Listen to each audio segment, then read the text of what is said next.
We're in the Bible Binge, John 11 and 12. It's also Maundy, Thursday, opening day for baseball, and all the likes going on around here. So, John 11 and John 12. We spoke a little bit about John 11 this past weekend as we talked about Lazarus and Palm Sunday. That's what happens in John 11.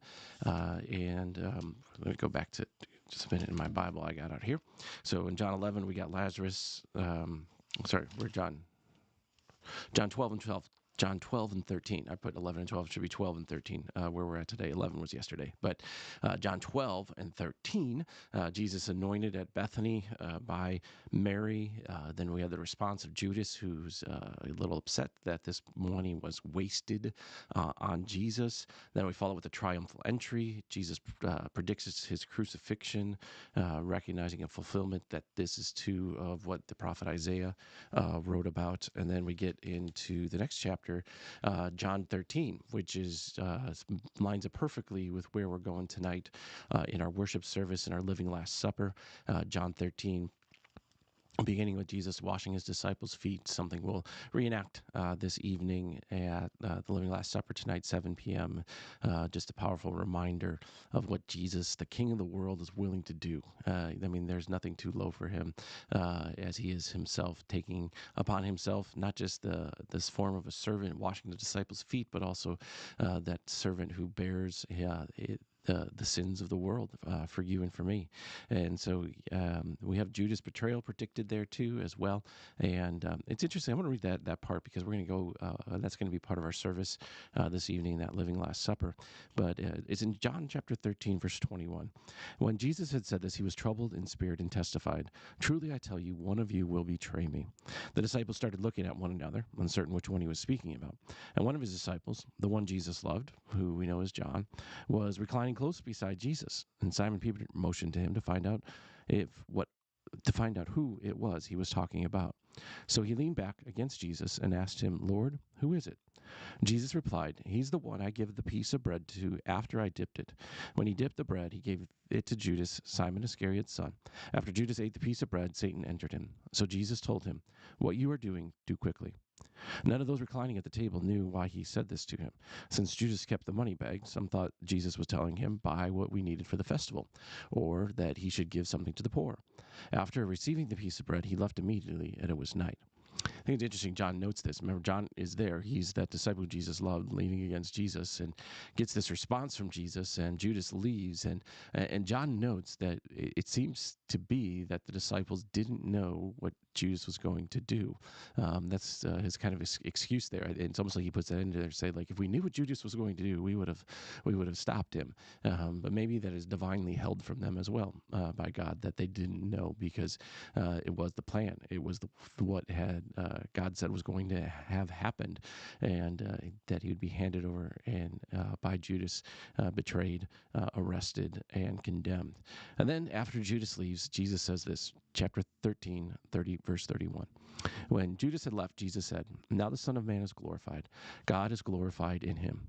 If God is glorified in him, God will also glorify him in himself and will glorify him at once." Sounds a little confusing, but then Jesus says this, "Little children, I am with you a little while longer.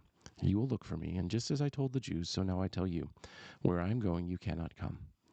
I give you a new command. Love one another.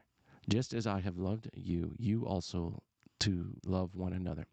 By this everyone will know you're my disciples if you have if you love one another. By this everyone will know you are my disciples if you love one another."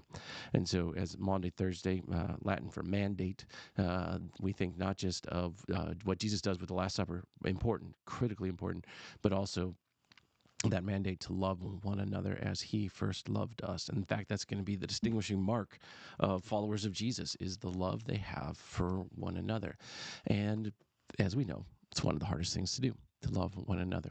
And I think that's why Jesus puts the challenge out there, puts the invitation out there, that we do this not by our power, our might, our strength, but by His working through us, using us to share that love. And perhaps the best time of all to year to share that is right now, Holy Week, this Maundy Thursday, inviting your friends, or if you can't be with us in person, tuning in on the live stream and maybe sharing that live stream with someone else, that they hear these disciples really wrestle with who's going to betray Him. And the thing they come to realize is what we've come to realize too, is that all of us have betrayed Christ. All of us have fallen short of the glory of God. All of us have condemned Him by our sins, by our disobedience, by the things we haven't done and the things we have done. And so we ask with the disciples, is it I? And we confess it is I. I am a poor, miserable sinner. And the good news is Jesus came for sinners. And I am one, and you are one, but He came for you. He died for you. He rose for you. So this Maundy Thursday, we gather to remember that command that He gives us to love one another. And we also remember, too, His promised presence and strength to love one another.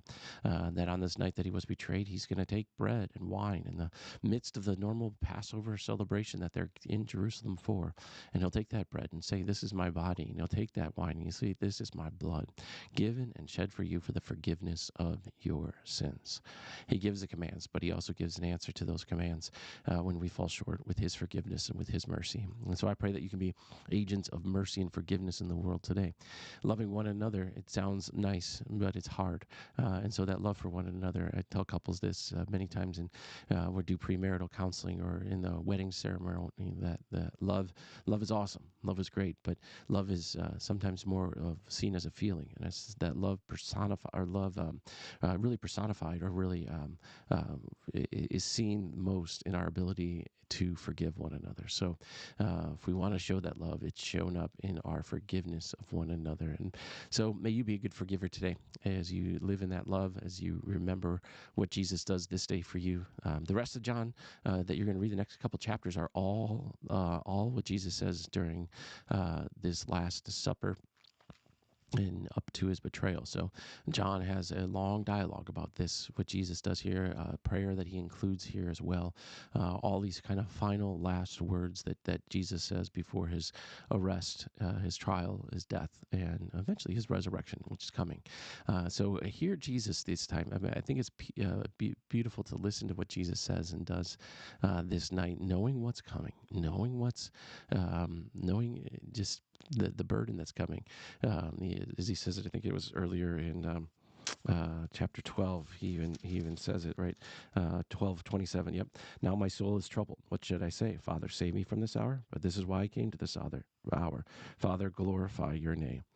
And I love that John tells us, he says this, that he mentions Jesus' soul being troubled, because He's a real human being. We got to remember that He's fully God, fully man, and so He knows, he feels all the feels. He feels the burden of what's coming in His humanity, knowing at the same time with His divinity the necessariness of it all. So hear Jesus this night that He's betrayed, and this night that He celebrates this Last Supper with His disciples, and listen to this man's and God's final words. Of course, they're not His final words, but the last words before everything that's coming with His arrest and trial and crucifixion. So people's final words can be pretty important at times. So I think most important are God's, and the fully God, fully man, Jesus' final words. So I pray that this week, as you are reading John, as you read it today, John 12 and 13 is where we were today. I said 10 and 11, John 12 and 13. You can read 10 again. That's good stuff too. But John 12 and 13 is where we are today. We're going to be in it again tomorrow as we get into the next part of this in John 14 and 15, and as we continue with Good Friday as well as the Gospel of John. God's blessings to you on this journey. I hope to see you in person. If you can be here tonight, 7 p.m., might want to get here a little early. Make sure you get a good seat in a parking place. Soon we'll have the other parking lot open up. Not yet. We haven't taken possession of that yet. They're still out there working. So soon. So we get to have two celebrations. So we'll have Easter celebration, and then we'll have another Sunday coming up, hopefully really, really soon, that we'll have a celebration and dedication of that new space and the new parking lot and everything else that God's entrusted